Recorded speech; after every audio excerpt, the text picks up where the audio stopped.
Sheila Vilker es analista de opinión pública y directora de la consultora 3.0, está del otro lado de la línea y es momento de saludarla. Sheila, buenos días, Dante Palma te saluda. ¿Cómo estás, Dante? ¿Qué tal? Muy bien, una alegría escucharte. Gracias. Sheila, ya que estaba...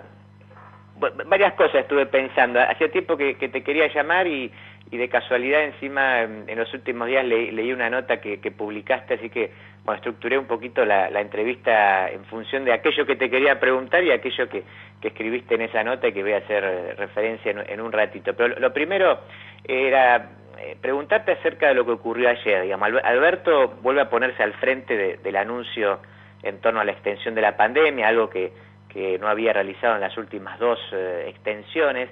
¿A qué lo atribuís y qué evaluación hacés vos del proceso de comunicación del gobierno nacional desde el día 1 de la pandemia hasta hoy?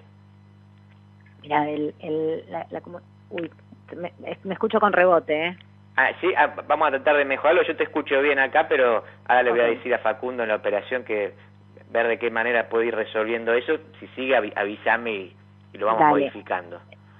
Mira, a ver, tengo la impresión de que es difícil resumir rápidamente una caracterización de la comunicación del gobierno porque ha pasado por distintas etapas desde la asunción. Creo que eso también tiene que ver con el estado emocional de la sociedad, ¿no? Digamos, ante un fenómeno tan incierto, tan novedoso como el coronavirus. Entonces, digo, sería difícil encontrar una única palabra para caracterizar un proceso bastante fluctuante, ¿no? Uh-huh. De todos modos, sí me parece que en una situación de tanta gravedad, la decisión de volver a estar al frente de la escena comunicativa me parece que es absolutamente necesario. Me parece que es lo que corresponde y que es lo que de alguna manera es lo que la responsabilidad indicaría. Es cierto que la expectativa y la dinámica de la sociedad hoy está más, te diría, como si hubiese un estado psíquico de superación o de dejar atrás o de negación la escena amenazante de la pandemia hoy. Me parece que cuanto más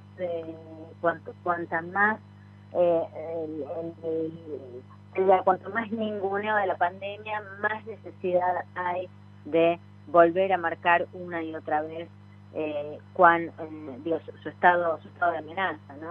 Uh-huh.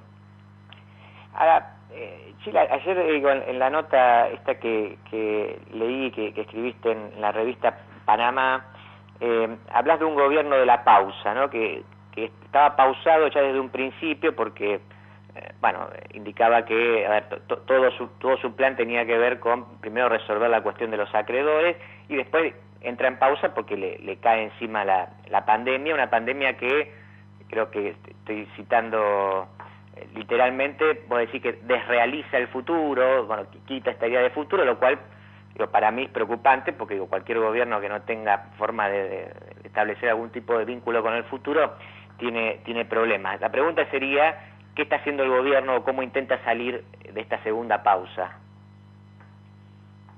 Mira, a ver, el día de ayer, en ese sentido es interesante porque el presidente habló en dos ocasiones distintas.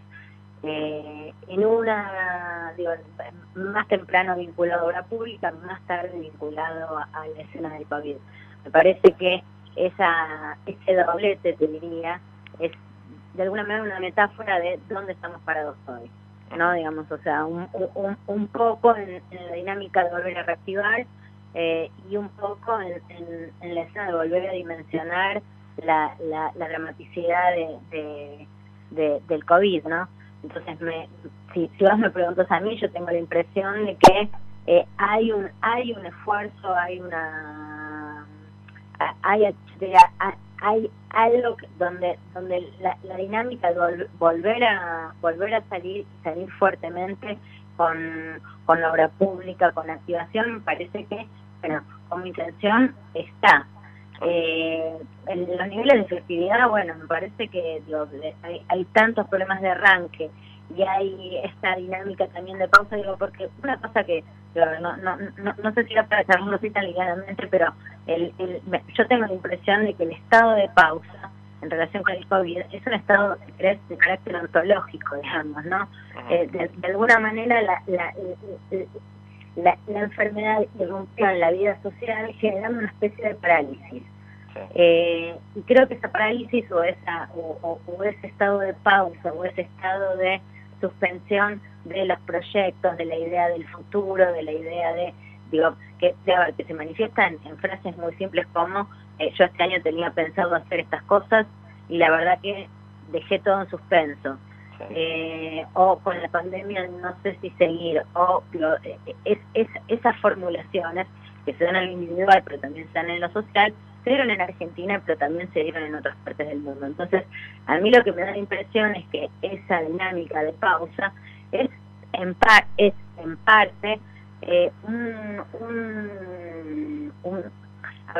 algo que no es algo que únicamente impone el gobierno, sino que es algo que viene de alguna manera, viene con el fenómeno.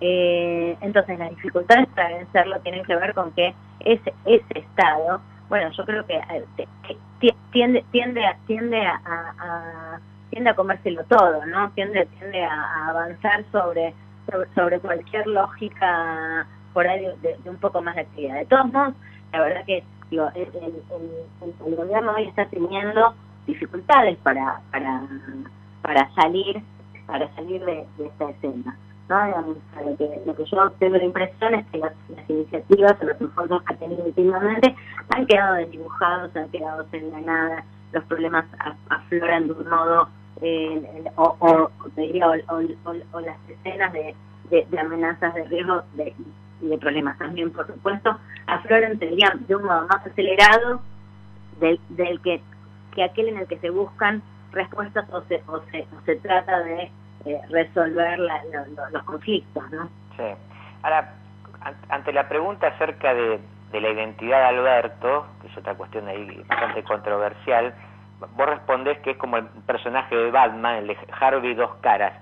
Explícame, contale a la gente primero quién es Harvey Dos Caras y explícame por qué lo ves a Alberto como ese personaje.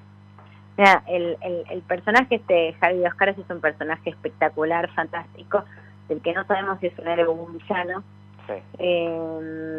con esas cosas a veces tajantes que tienen los cómics y que muchas veces se parecen a las realidades políticas de los países, ¿no? Con esas tensiones extremas, agónicas. Y es un personaje muy interesante porque siendo una figura que se desempeñaba en la justicia, era una figura, diría, muy que había aportado fuertemente a la sociedad en un momento determinado, a partir de un ácido que le tiran en la cara. Él empieza a tomar, sus decisiones empiezan a pivotear entre lo bueno y lo malo de un modo azaroso, ¿no? Digamos, de alguna manera las decisiones las toma una moneda que gira en el aire.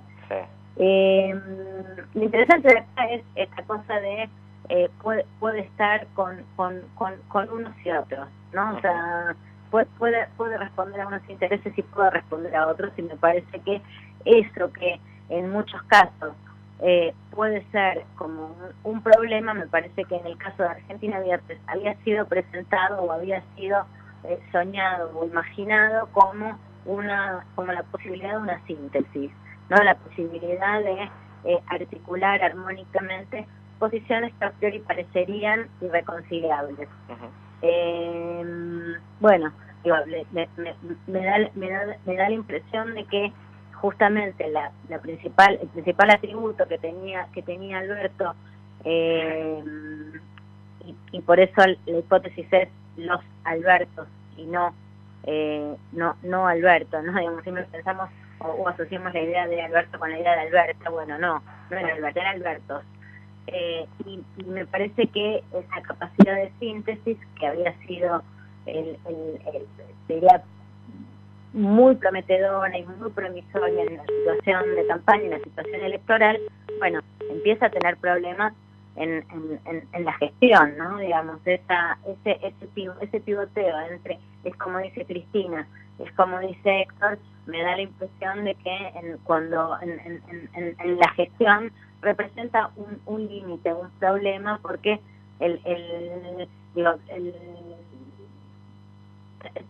te diría traba los procesos de decisión, en parte.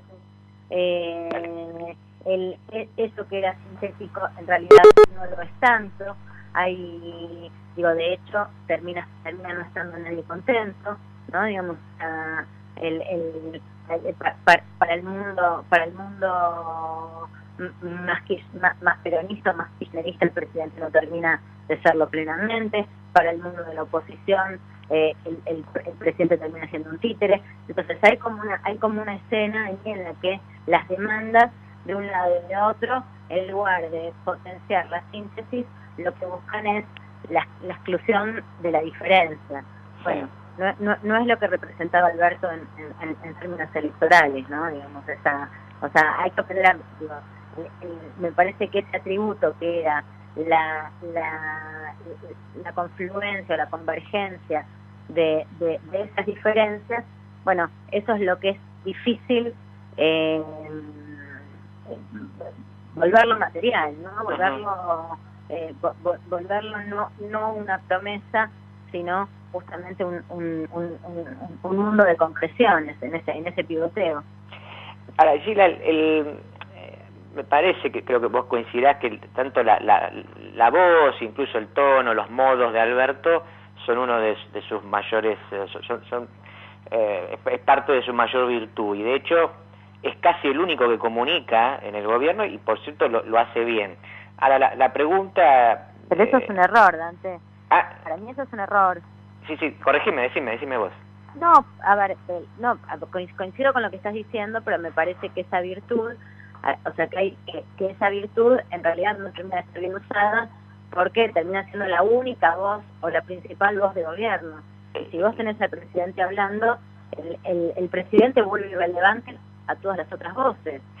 Sí, claro, justamente mi pregunta venía por ese lado, es decir, ¿te parece que está bien? ¿Te parece que eso lo va a desgastar? ¿Hasta cuándo se puede sostener eso? Para mí claramente es un problema. Es cierto que comunica bien, también es cierto que el cargar sobre las espaldas la comunicación total, me da la impresión de que es un error absolutamente garrafal. Lo vimos con un montón de escenas, ¿no? Digamos, o sea, si el presidente sale a hablar antes de que salga a hablar un ministro, nada, si el presidente, la voz del ministro se vuelve innecesaria, ¿no? Digamos, ahí tenés como una escena que me da la impresión de que hay errores que son como muy básicos, muy elementales. Ahora, y te hago la última, Gila, y te agradezco estos minutos. Quizás es una pregunta más política antes que comunicacional. ¿Cuál sería, cómo lo ves vos, digamos, cuál sería el costo político del fracaso de este gobierno? Y lo pienso, en términos generales, un país donde todo el tiempo parece que está a punto de estallar, donde toda la gente tiene alguna reivindicación sobre la cual reclamar. ¿Qué podría pasarle al país si le va mal a este gobierno? Bueno, no, a ver, no, las cosas no están todavía, nunca las cosas no están del todo dichas. Ha habido gobiernos que por ahí no han tenido dificultades para arrancar. La verdad que el gobierno el gobierno ha tenido una situación realmente muy anómala, muy difícil, y ha tenido sus aciertos que no ha podido, yo te diría, del todo capitalizar del todo. Hay un buen acuerdo con el tema de la deuda. Ha tenido otras iniciativas que pasaron, de algunas muy importantes que han pasado, que han pasado siempre en el gloria, no han sido visibilizadas. Yo creo que acá hay una incógnita muy fuerte en relación con lo económico. Y me parece que eso terminaría un poco ordenando lo que sigue. La verdad que las perspectivas en materia económica no es que son las mejores del mundo, ni mucho menos. De hecho hay muchas dificultades por delante, pero también es cierto que yo ahí la verdad no soy economista, pero bueno, uno lee sobre economía. Tengo la impresión de que hay como lecturas diversas sobre lo que puede pasar, ¿no? El futuro siempre es una incógnita. La verdad que el futuro uno no puede tener previsiones, pronósticos, pero el futuro siempre es lo más incierto, ¿no? Digamos. Sí. Entonces, la dificultad económica está, no se puede negar, este talón de Aquiles, no solo del gobierno, sino también de la Argentina. Y la verdad que yo no diría a 10 meses de gestión, en tu pregunta aparecía la palabra fracaso. Yo creo que es muy pronto, es muy difícil plantear esa idea de fracaso porque quedan más de 3 años por delante. Entonces, me parece que esas etiquetas, incluso potencian el desánimo en torno a ese inmaterial que es la confianza sobre la sociedad. Yo no lo veo, o sea, no veo una cosa tan a rajatabla, digamos. O sea, no veo todavía, o no me parece adecuado a empezar a hablar de la idea de fracaso con un gobierno que lleva 10 meses en el poder, digamos, ¿no? Y teniendo tanto por delante. Entonces, sí, dar cuenta de que es una escena difícil y que el gobierno tiene que oxigenar de alguna manera, tiene que oxigenar porque tal como está, hay algo del orden del desgaste, o sea, sí. Pero no veo todavía que no creo que sea el tiempo político para caracterizar esto como un fracaso, ¿no? Claro. De ninguna manera, y mucho menos en un contexto de tanta dificultad donde estás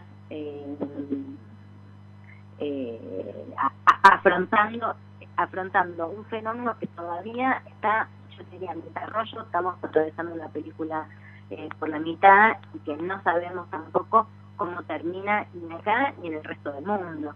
Sí. Entonces, bueno, creo que hay que ser en ese sentido un poco más generoso.